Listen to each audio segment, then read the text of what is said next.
Star Pawan Kalyan, AP deputy CM Pawan Kalyan అరుదైన ఘనత సాధించారు.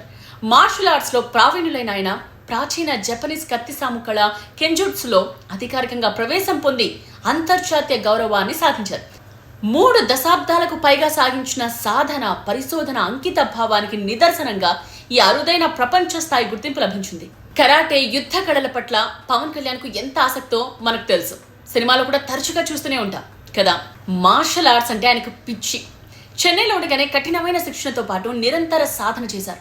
శారీరక సాధనకి పరిమితం కాకుండా జపనీస్ సమురాయ్ మార్షల్ సంప్రదాయాలపై లోతైన అధ్యయనం చేసి పరిశోధించి వాటిని అనుసరించారు.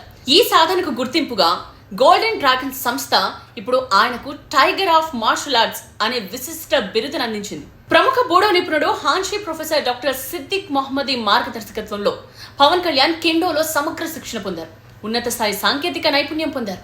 సినిమా, శాస్త్రీయ యుద్ధ కళలు, యుద్ధ తత్వశాస్త్రాలను అంతర్జాతీయ వేదికపై సమన్వయం చేయగలిగిన అతి కొద్ది మంది భారతీయ ప్రముఖుల్లో ఒకరిగా పవన్ కళ్యాణ్ ప్రత్యేక స్థానాన్ని, గౌరవాన్ని సంపాదించుకున్నారు.